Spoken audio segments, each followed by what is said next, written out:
নির্যাতিতার বিচার চাই, নির্যাতিতার বিচার চাই, দুরাচারীর আস্ফালনে, দুরাচারীর আস্ফালনে মা বোন বলছে বাঁচতে চায়, মা বোন বলছে বাঁচতে চায়।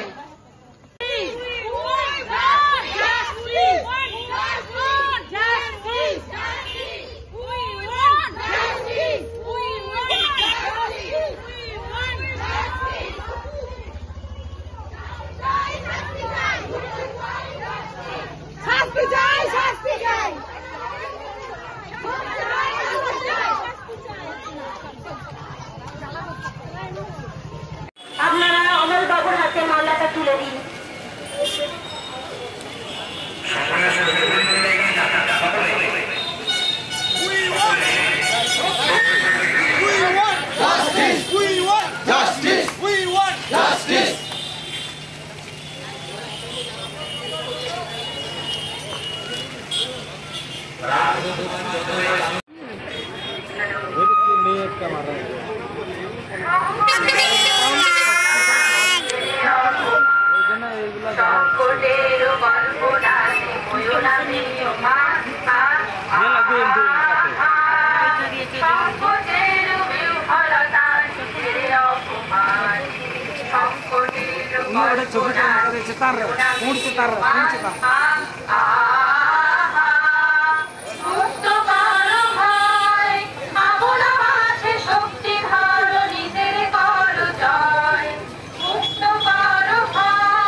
ডাক্তারি ছাত্রীর উপর যে পাশবিক নির্যাতন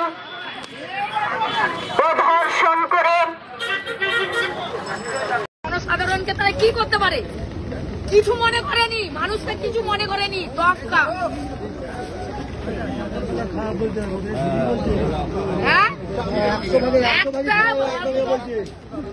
আরে কি করে দাঁড়াবো? মানুষকে সহ্য হচ্ছে না। আমরা এই জায়গাতে দাঁড়িয়ে আমাদের কত কষ্ট হচ্ছে, আমাদের পেশেন্টকে নিয়ে। আমাদের পেশেন্টের মরো অবস্থা। আমরা এখানটা কিসের জন্য এসেছি? আজকে ডাক্তারের সেবা পাবো বলে সেই ডাক্তারকে আজকে এইরকম করেছে। ওকে জ্বলিয়ে পড়িয়ে দাঁড়িয়ে মারা উচিত। কেন মারছেনি এখনো? কেন মমতার উপরে চাপ হচ্ছেনি এখনো? এখনো দুনিয়ার মানুষ, এখনো মানুষ কেন দাঁড়িয়ে আছে? এখনো হাসিনার মতন তাড়াচ্ছেনি কেন ওকে? ওকে হাসিনার মতন তাড়াচ্ছেনি কেন? হাসিনার মতন তাড়াচ্ছেনি কেন ওকে? ওকে আগে তাড়াক, তারপরে দেখবো দেশে কি হয়। তারপরে দেখবো দেশে কি হয়। আগে তোমরা ওকে চটি খুলে মারবে, এত বড় একে যদি এরকম করতে পারে তাহলে অন্য লোককে কি করতে পারে? আগে মমতাকে এই দেশ থেকে তাড়াক, একদম তাড়াক আগে। আমাদের মহিলারা সুরক্ষা দিচ্ছে না কেন? শুধু মা মাটির মানুষ করে, মা মাটির মানুষ। ও মাটির মানুষ, মাকে কি করে বলা যায় মা মাটির মানুষ? মাকে কি করে বলে? আমাদের ডাক্তারদের কাছ থেকে পরিষেবার অসুবিধা হচ্ছে, আমরা একদম টিকতে পারছি না। আমার পেশেন্টকে নিয়ে কালকে আমি কান্নাকাটি, আমি থাকতে পারছি না। আগে মা ও কি মাটির মানুষ, ওকে মমতাকে দেশ ত্যাগ করুক। মমতার লোকেরা এই কান্নাটা করছে, ওদের সাহস, দুর্নীতি, টাকা দুর্নীতি, আর পুলিশকে কিনে রেখেছে, পুলিশকে কিনে রেখেছে। কেন কিনে রেখেছে পুলিশকে? পুলিশ কেন স্টেপ নিচ্ছে না? এত দুনিয়ায় পুলিশ আছে, পুলিশ তো স্টেপ নিচ্ছে না। নিচ্ছে না পুলিশ, কেন নিচ্ছে না? হাসপাতাল পরিষেবা পাচ্ছে না। একটা ডাক্তার মেয়ে যদি এত অসম্মান হয়, সাধারণ মহিলা কি অসম্মান হতে পারে?